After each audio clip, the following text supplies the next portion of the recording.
Good morning friends. आज हम class 10 का चैप्टर नंबर 5 है अरिथमेटिक प्रोग्रेशन, उसको स्टार्ट करते हैं। ठीक है, तो अरिथमेटिक प्रोग्रेशन की डेफिनेशन तक पहुंचने के लिए सबसे पहले हमको ये मालूम होना चाहिए कि सीरीज किसे कहते हैं। तो जब आप सीरीज क्या होती है ये सीख जाओगे तो उसके बाद हम डेफिनेशन बनाएंगे हमारे चैप्टर मतलब अरिथमेटिक प्रोग्रेशन की।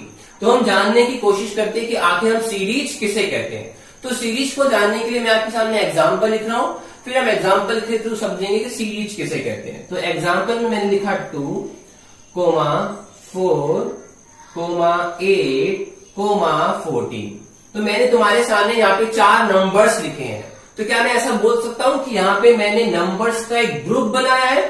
तो ध्यान रखना, नंबर्स का ग्रुप। फर्स्ट बात तो हम क्या बोलनी पड़ेगी हमको कि नंबर्स का ग्रुप होना चाहिए, मतलब बहुत सारे नंबर्स होने चाहिए। अब हमको यहाँ पे देखना है कि क्या जो हमने यहाँ पे नंबर्स लिखे हैं क्या वो किसी पैटर्न को फॉलो कर रहे हैं क्या।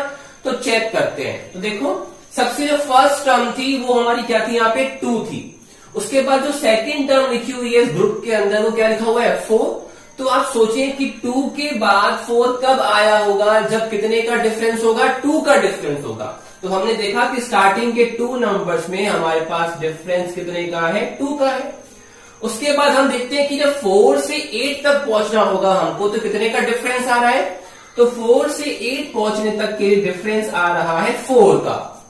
अब उसके बाद मेरे को 8 से चलना है 14 पर। तो 8 और 14 के बीच में कितने का डिफरेंस है, तो 8 और 14 के बीच में डिफरेंस है 6 का। तो तुम देख रहे हो कि पहले डिफरेंस आया 2 का, फिर डिफरेंस आया 4 का, फिर डिफरेंस आया 6 का। तो क्या एक पैटर्न नहीं यहाँ पे अप्लाई हो रहा कि पहले डिफरेंस 2 का आएगा, फिर 4 का आएगा, फिर 6 का आएगा। ऐसी अगर मैं तुमसे पूछूं कि 14 के बाद नेक्स्ट टर्म कौन सी आनी चाहिए, तो हम क्या सोचेंगे कि 6 का डिफरेंस लास्ट आया। तो अब इस पैटर्न के अकॉर्डिंग नेक्स्ट डिफरेंस कितने का आना चाहिए, 8 का आना चाहिए। तो 14 में कितने ऐड करने पड़ेंगे, 14 में हमको 8 ऐड करने पड़ेंगे और 14 में 8 ऐड करने पर कितना आता है, 22 आता है। तो यहाँ पे तुम देख रहे हो कि यहाँ पर एक डिफरेंस क्या हो रहा है, एक पैटर्न को फॉलो कर रहा है। 2, 4, 6, 8 इक्वल डिफरेंस नहीं है लेकिन एक पैटर्न तो फॉलो कर रहा है ना।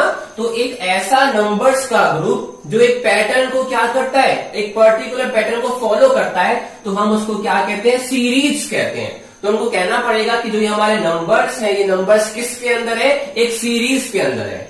सीरीज का मतलब ये नहीं होता कि जो डिफरेंस आएगा वो हमेशा ही कॉमन आएगा। बस ये है कि जो सीरीज के नंबर होते हैं ना वो एक पर्टिकुलर पैटर्न को फॉलो करने चाहिए। तो यहाँ पे पैटर्न के बारे में क्या बोलना पड़ेगा कि यहाँ पे जो नंबर्स में डिफरेंस है ना वो एक सिस्टमेटिक तरीके से बढ़ता जा रहा है। पहले डिफरेंस 2 का था, फिर डिफरेंस 4 का है, फिर 6 का है, फिर 8 का है। तो एक पैटर्न बन रहा है ना, तो हमको कहना पड़ेगा कि ये नंबर्स क्या बना रहे हैं, एक सीरीज बना रहे हैं। तो अब मैं तुम्हारे सामने एक सीरीज और लिख रहा हूं और कहता हूं मुझको बताना क्या इसको हमको सीरीज बोलना चाहिए, नंबर ऑफ ग्रुप्स को। तो देखना यहाँ पे लिखा 2, 4, 6, 8, 10। तो देखो ये 1, 2, 3, 4, 5 यहाँ पे हमारे पास 5 नंबर्स है, मतलब नंबर्स का ग्रुप तो बन गया। अब हमको चेक करना है कि नंबर के ग्रुप का एक ग्रुप से नंबर्स का क्या इसमें कोई पैटर्न अप्लाई हो रहा है क्या। तो देखो हमारी फर्स्ट टर्म है 2, हमारी सेकंड टर्म है 4। तो फर्स्ट और सेकंड टर्म के बीच कितने का डिफरेंस आ रहा है, फर्स्ट और सेकंड टर्म के बीच डिफरेंस आ रहा है 2 का। अब 4 और 6 के बीच डिफरेंस भी कितना है, 2 का है। तो यहाँ पे भी डिफरेंस 2 का आया। ऐसे 6 और 8 में भी डिफरेंस 2 का, 8 और 10 में भी डिफरेंस 2 का। तो हमने क्या देखा कि हर एक नंबर्स में जब हम क्या निकाल रहे हैं, डिफरेंस निकाल रहे हैं, तो हमको हमेशा कितना मिल रहा है, 2 ही मिल रहा है। तो यहाँ पर भी एक पर्टिकुलर पैटर्न फॉलो हो रहा है ना। क्या हो रहा है कि हमको बोलना पड़ेगा हर बार जो हमको डिफरेंस मिल रहा है नंबर्स के बीच वो कितना मिल रहा है, 2 ही मिल रहा है। तो एक सिस्टम, एक पैटर्न फॉलो हो रहा है कि नहीं हो रहा, बिल्कुल हो रहा है। तो हमको ऐसे नंबर्स को भी क्या कहना पड़ेगा, सीरीज कहना पड़ेगा। जो ये नंबर्स है, नंबर्स क्या बना रहे हैं, सीरीज बना रहे हैं। तो हमने सीरीज तो सीख लिया। अब मुझको आप बताना, मैं एक एग्जांपल और लिख रहा हूं, क्या आपको इसको सीरीज बोलना चाहिए। देखना, सीरीज बनाने के लिए पैटर्न फॉलो होना चाहिए। तो देखो 2, 4, 10, 20, 40 चेक करते हैं क्या ये नंबर सीरीज बना रहे हैं। स्टार्टिंग के 2 नंबर्स में डिफरेंस 2 का, इनमें डिफरेंस 6 का, इनमें डिफरेंस 10 का, इनमें डिफरेंस 20 का। तो देखो क्या कोई सिस्टम बन रहा है क्या, पहले 2 का डिफरेंस, फिर 6 का डिफरेंस, फिर 10 का डिफरेंस, फिर 20 का डिफरेंस। यहां तक तो सिस्टम बन रहा है कि डिफरेंस में भी डिफरेंट कितने का था, 4 का था, फिर यहां पे भी 4 का डिफरेंट हो गया, लेकिन यहां पर भी तो 4 का होना चाहिए था ना, लेकिन यहां पे कितने का हो गया, 10 का हो गया। तो पूरे नंबर्स के लिए एक सिस्टम नहीं अप्लाई हुआ, तो हमको बोलना पड़ेगा कि यहाँ पे डिफरेंसेस सिस्टमेटिक तरीके से नहीं बढ़ रहा, इसलिए नंबर्स किसमें नहीं है, सीरीज में नहीं है, कोई एक स्पेशल पैटर्न यहाँ पे नहीं लग रहा। तो सीरीज बनने के लिए एक स्पेशल पैटर्न फॉलो करने चाहिए, कौन, हमारे गिवन नंबर्स। अब हम पढ़ेंगे हमारी मेन डेफिनेशन अरिथमेटिक प्रोग्रेशन, ठीक है। तो अरिथमेटिक प्रोग्रेशन हम एक सीरीज को ही बोलेंगे। अब उस सीरीज के पास ऐसी कौन सी स्पेशल चीजें होनी चाहिए कि उसको हम क्या बोल दें, अरिथमेटिक प्रोग्रेशन बोल दें। तो देखो यहाँ पे लिखी है मैंने सीरीज 3, 6, 9, 12, 15 एंड सो ऑन, कि ऐसे नंबर्स आगे चलते जा रहे हैं। तो देखो शुरू की हम 2 टर्म्स में डिफरेंस फाइंड करने की ट्राई करते हैं ना, तो शुरू के 2 टर्म्स में डिफरेंस कितने का आ रहा है, 3 का। फिर आगे के टर्म्स देखो 6 और 9 में डिफरेंस आ रहा है 3 का, इसमें भी डिफरेंस आ रहा है 3 का, 12 और 15 में भी डिफरेंस कितने का आ रहा है, 3 का आ रहा है। तो एक ऐसा नंबर्स का ग्रुप जिसमें मैं अगर हर एक 2 टर्म्स को देखूं और उनके बीच का डिफरेंस फाइंड करना चाहूं, तो हमेशा मेरे को डिफरेंस कैसा मिलना चाहिए, सेम मिलना चाहिए। जो डिफरेंस होना चाहिए वो कॉमन होना चाहिए, किनके बीच में, 2 टर्म्स के बीच में डिफरेंस क्या हो, सेम होना चाहिए। तो आप ऐसी सीरीज को क्या कह देंगे, अरिथमेटिक प्रोग्रेशन। कि जो ये सीरीज है, ये सीरीज किसके अंदर है, ये सीरीज अरिथमेटिक प्रोग्रेशन के अंदर है। तब जब उस सीरीज के नंबर्स में कौन सी स्पेशल चीज होनी चाहिए कि आप किन्हीं भी 2 टर्म्स का क्या निकालें, डिफरेंस निकालें, और वो डिफरेंस हमेशा क्या मिलना चाहिए, इक्वल मिलना चाहिए। जैसे यहाँ पे 3, 3, 3, 3, क्या 3 हर बार आ रहा है तो इक्वल हुआ ना, तो क्या कहना पड़ेगा, ये टर्म्स या फिर ये सीरीज किसमें है, अरिथमेटिक प्रोग्रेशन में है।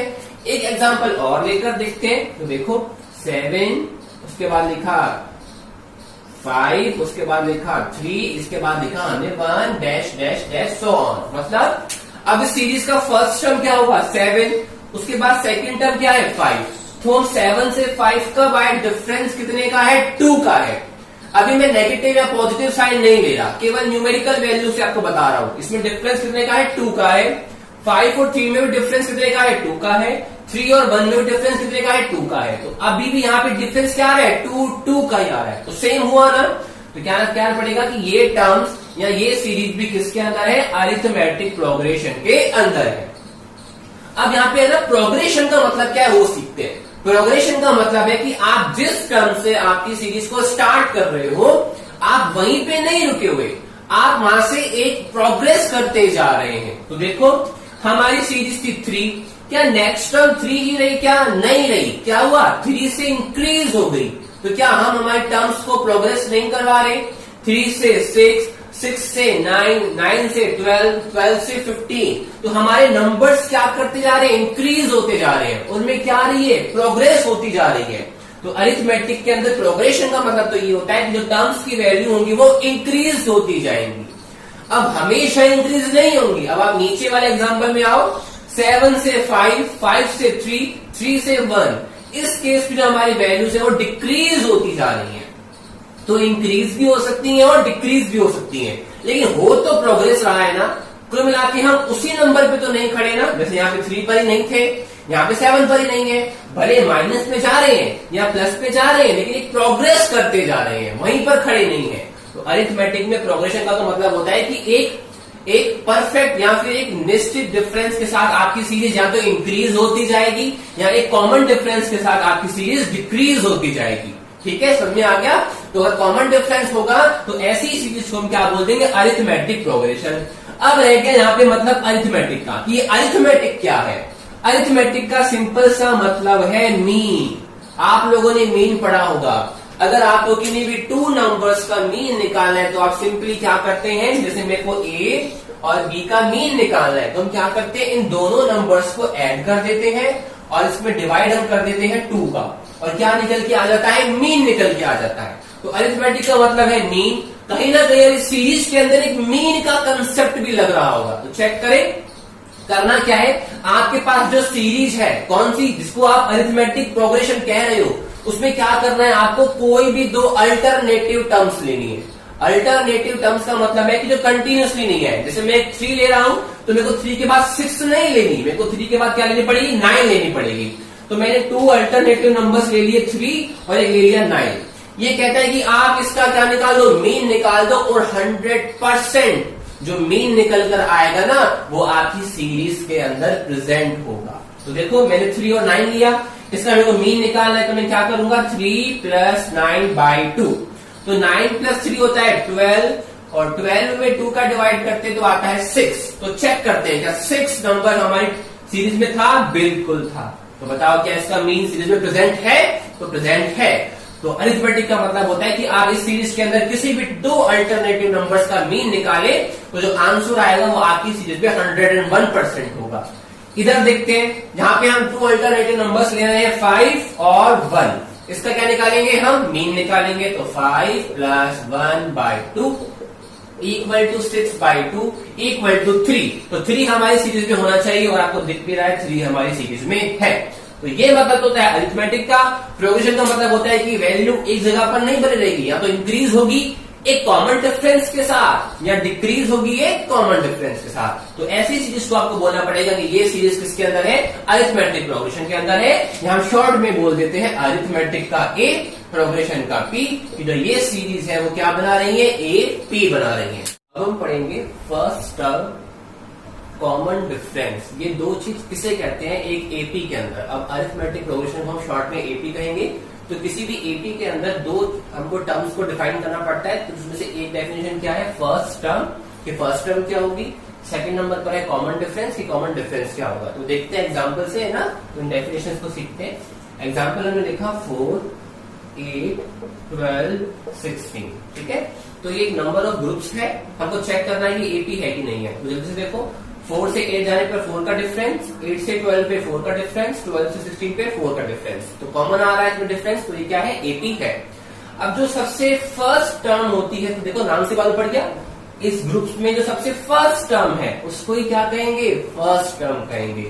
तो किसी भी एपी में जो सबसे पहली वाली टर्म होती है, फर्स्ट वाली टर्म होती है, इसी को ही क्या कहा जाता है, फर्स्ट टर्म कहा जाता है। और फर्स्ट टर्म को डिनोट करते हैं हम स्मॉल ए से, ठीक है। जहां फिर कई बार हम इसको A1 से भी डिनोट कर देते हैं, ठीक है। या तो केवल स्मॉल ए लिख दो, या फिर स्मॉल ए के आप नीचे बेस में क्या लगा दे, 1 लगा दे। तो यहाँ से ए से डिनोट कर दो, या फिर A1 से। तो मैं लिख देता हूं, फर्स्ट टर्म को हम डिनोट करते हैं स्मॉल ए से, ठीक है। उसके बाद देखो, अभी आपने बोला कि इसमें डिफरेंस कितने का आ रहा है, 4 का आ रहा है। 4 से 8 जाने पर 4 का डिफरेंस, 12 और 8 के बीच में भी 4 का डिफरेंस, इन दो टर्म्स में भी 4 का डिफरेंस। तो जो डिफरेंस बार बार आ रहा है, जिसको आप कॉमन कह रहे हो, तो यही डिफरेंस क्या कहलाएगा, कॉमन डिफरेंस बन जाएगा। और कॉमन डिफरेंस को डिनोट करते हैं स्मॉल डी से।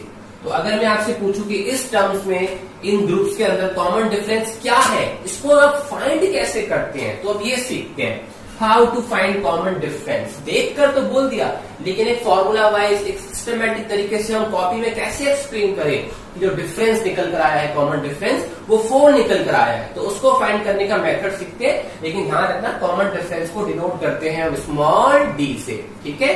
तो चलो अब सीखते हैं कि आखिर कॉमन डिफरेंस कैसे फाइंड करें। तो देखो, मैंने बताया था कि सबसे पहली वाली टर्म को बोलते हैं फर्स्ट टर्म। फर्स्ट टर्म को आप या तो ए से डिनोट कर दो या A1 से। अब एक को तुम क्या बोलोगे, सेकंड टर्म। सेकंड टर्म को डिनोट किससे करेंगे, सोचिए, A2 से।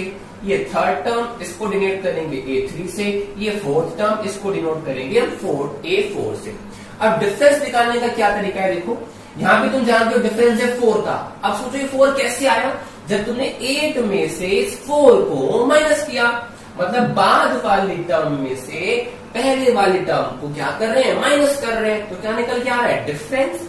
तो क्या करना पड़ेगा, A2 मतलब बाद वाली टर्म में से माइनस करना पड़ेगा पहले वाली टर्म, मतलब माइनस A1। तो ये चीज हमको क्या देकर जाएगी, कॉमन डिफरेंस, मतलब स्मॉल डी। तो हमने क्या किया, A2 में से माइनस किया A1 को, 8 में से माइनस किया 4 को, कितना मिला हमको, 4 मिला। यही क्या बनेगा, डिफरेंस। अब एक बात बताओ, क्या मैं थर्ड टर्म में से इस A2 को माइनस कर दूं, क्या ये भी डिफरेंस देकर नहीं जाएगी। 12 माइनस 8, ये भी तो कॉमन डिफरेंस 4 देकर ही जा रही है। तो डिफरेंस का एक फॉर्मूला और बन सकता है कि आप A3 में से क्या घटा दो, A2 को माइनस कर दो। तो कहने का मतलब है कि आप किसी भी एक टर्म में से उसके पहले वाले टर्म को माइनस कर दो, वो क्या देकर जाएगी, कॉमन डिफरेंस। तो यहाँ पे मैं ऐसे भी लिख सकता हूँ ना कि अगर मैं A4 में से A3 को माइनस कर दूं तो ये भी क्या देकर जाएगा, मुझको कॉमन डिफरेंस देके जाएगा। तो कॉमन डिफरेंस फाइंड करने का मेथड A2 माइनस A1 कर दो, या A3 माइनस A2 कर दो, या A4 माइनस A3 कर दो। जब तुम A2 माइनस A1 करोगे तो वैल्यू आएगी, मान लो ये वैल्यू आ गई, चेक करो कितनी आई, A2 minus A1, A2 minus A1 8 minus 4 कितना आया, 4 आया। A3 माइनस A2 निकालो, 12 माइनस 8 अब भी कितना आया, 4 आया। A4 माइनस A3 करने पर कितना आ रहा है, 16 माइनस 12 अब भी कितना आया, 4 आया। तो तुमको ये 3 बार चेक करके देखना पड़ेगा। एक बार जब तुमने चेक किया तो शुरू के 2 टर्म्स में डिफरेंस आया 4 का, नेक्स्ट में आया 4 का, नेक्स्ट में आया 4 का। ये 3 टाइम्स आप इतना काम करोगे तभी तो बोल पाओगे कि हर टर्म्स में डिफरेंस कितने का आ रहा है, 4 का आ रहा है। इसलिए जो ये क्या है, नंबर्स है, किसमें है, AP में है। अगर आप सपोज करो केवल शुरू की स्टार्टिंग के 2 टर्म्स को देख के बोल सकते थे क्या ये AP है, नहीं। क्यों, 8 माइनस 4 किया, यहां तो बोल दिया कि डिफरेंस 4 का है। सपोज करो क्या पता है थर्ड टर्म 10 होती, फिर तो 10 माइनस 8 2 का डिफरेंस बन जाता। तो स्टार्टिंग में 4 का डिफरेंस, सपोज यहाँ पे 10 होता तो 2 का डिफरेंस बन जाता। तो पहले 4 फिर 2। अब तो ये AP में नहीं रहते ना, इसलिए तुमको एक काम 3 टाइम्स करना पड़ेगा। कैसे, पहले A2 माइनस A1 4, और फिर चेक करो आगे A3 माइनस A2 भी 4 आ रहा है, आ रहा है। A4 माइनस A3 भी 4 आ रहा है, आ रहा है। मतलब अब हर बार डिफरेंस कितना आने वाला है, 4 ही आने वाला है। फिर हम कंक्लूजन निकालेंगे, ये जो टर्म्स है किसके अंदर है, ये टर्म्स हमारी AP के अंदर है। तो फर्स्ट टर्म को बोलते हैं A या फिर A1, फिर A2 A3 A4 so on. जो डिफरेंस निकल के आ रहा है कॉमन, उसको बोलते हैं कॉमन डिफरेंस, डिनोट करते हैं स्मॉल d से। और कॉमन डिफरेंस फाइंड करने का तरीका आप सीख चुके हैं। A2 माइनस A1 भी करना है, फिर A3 माइनस A2 भी करना है, A4 माइनस A3 भी करना है। तीनों की वैल्यू सेम आएगी, तब बोलोगे कि भाई ये वाली वैल्यू, मतलब जो यहाँ पे 4 है, ये कॉमन डिफरेंस है। और कॉमन डिफरेंस सेम है, तो ये जो टर्म्स है ये AP के अंदर है। Check is these terms are in AP, मतलब ये कह रहा है कि आपके पास 2 क्वेश्चन है, आपको दोनों में चेक करना है तो ये टर्म्स है ये AP के अंदर है कि नहीं है। तो कैसे चेक करेंगे, हम हर 2 डिजिट्स के बीच में क्या निकाल के देखेंगे, डिफरेंस निकाल के देखेंगे। अगर हर बार डिफरेंस सेम मिला तो बोल देंगे डिफरेंस कॉमन है, और ये टर्म्स किसमें है, AP में है। तो चेक करते हैं, चलो स्टार्टिंग में करते हैं। तो डिफरेंस निकालने का फॉर्मूला आपको बता रखा है, D इक्वल टू सबसे पहले निकालना है A2 माइनस A1। तो बताओ A2 क्या है, 10, और A1 क्या है, 7। तो इक्वल टू कितना आया, 3। अभी रुकना नहीं है, और चेक करना है। और क्या निकालना है हमको, A3 माइनस A2 भी चेक करना है। तो A3 कितना है, 13, माइनस A2 कितना है, 10, यहाँ पे भी कितना आया, 3। अब क्या करना है, A4 माइनस A3, A4 कितना है, 16, माइनस A3 कितना है, 13, इक्वल टू कितना है, 3। तो हम देख रहे हैं कि हमेशा जो डिफरेंस आ रहा है कितने का आ रहा है, 3 का आ रहा है। मतलब यही डिफरेंस क्या बन जाएगा, कॉमन डिफरेंस बन जाएगा। तो यहाँ पे कॉमन डिफरेंस की वैल्यू निकल कर आती है +3। तो डिफरेंस कॉमन है, मतलब ये टर्म्स किसमें है, AP में है। अब यहाँ पे कॉमन डिफरेंस पॉजिटिव आया है, +3 आया है।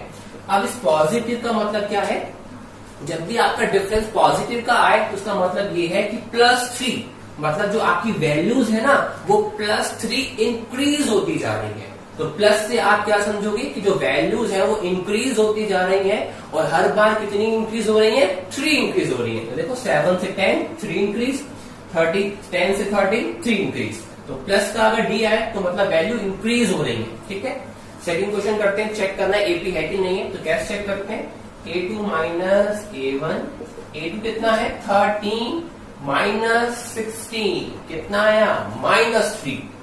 A3 माइनस A2, A3 है 10, minus A2 13 equal to -3। A4 minus A3 कितना होगा बोलो, 7 माइनस 10 इक्वल टू -3। तो अब भी हमेशा डिफरेंस कितना आ रहा है, -3, -3, -3 है तो सेम, तो डिफरेंस सेम आ गया। क्या आया, -3। तो क्या देना पड़ेगा, ये टर्म किसमें है, AP में है। अब की बार देखो कॉमन डिफरेंस नेगेटिव आया है, और नेगेटिव कॉमन डिफरेंस क्या बताता है कि जो इस सीरीज के अंदर वैल्यूज है वो डिक्रीज हो रही हैं, और हर बार कितनी डिक्रीज हो रही है, 3 डिक्रीज हो रही है। तो माइनस मतलब वैल्यू डिक्रीज हो रही है, चेक करो डिक्रीज हो रही है, बिल्कुल डिक्रीज हो रही है। 16 से 13 3 डिक्रीज, 13 से 10 3 डिक्रीज। तो डिफरेंस पॉजिटिव आए तो वैल्यू इंक्रीज, डिफरेंस नेगेटिव आया तो वैल्यू डिक्रीज। ठीक है, तो यहाँ पर भी कॉमन डिफरेंस 3 3 3 आया तो एपी में है, या फिर -3 आया तो ये भी एपी के अंदर एग्जिस्ट करती है। ये टर्म्स क्या बनाएंगी, एपी। अगर मैं पूछूं कि आप इसकी नेक्स्ट 2 टर्म्स और लिख के बताओ, तो तुम कैसे लिखोगे? A1 पता है, A2 पता है, A3 पता है, A4 पता है, मतलब वो हमसे A5 निकलवाना चाह रहा है। तो आप बोलो A5 कब निकलेगा, जब आप A4 में, अब सोचो ये A4 कब आया होगा, जब तुमने A3 में किसको ऐड किया होगा, डिफरेंस को ऐड किया होगा, तभी तो A4 आया। 13 प्लस 3 कितना बना, 16। ऐसे अब A5 कब बनेगा, जब तुम A4 में किसको ऐड कर दोगे, डिफरेंस को ऐड कर दोगे। तो A4 की वैल्यू है 16, डिफरेंस तुमने निकाल रखा है 3, तो A5 की वैल्यू कितनी आ जाएगी, 19। ऐसे अगर A6 निकालना होगा तो बाद 19 में क्या जोड़ देंगे, डिफरेंस। 19 प्लस 3 क्या बन जाएगा, 22। मैं बोलता हूं कि यहाँ पे आप निकालो A5, तो A5 कब आएगी, जब आप A4 के अंदर किसको ऐड करोगे, डिफरेंस को ऐड करोगे। तो देखो A4 में मैं ऐड कर रहा हूं डिफरेंस, डिफरेंस कितना है, -3। A4 की value 7 plus into minus, -3 equal to 4। तो A5 क्या आ जाएगी, 4 आ जाएगी, है ना। अब की बार मैंने 3 ऐड नहीं किया, -3 ऐड किया, क्योंकि डिफरेंस ही मेरे पास कितना था, -3। तो ऐसे आप आगे वाले टर्म्स भी फाइंड कर सकते हैं।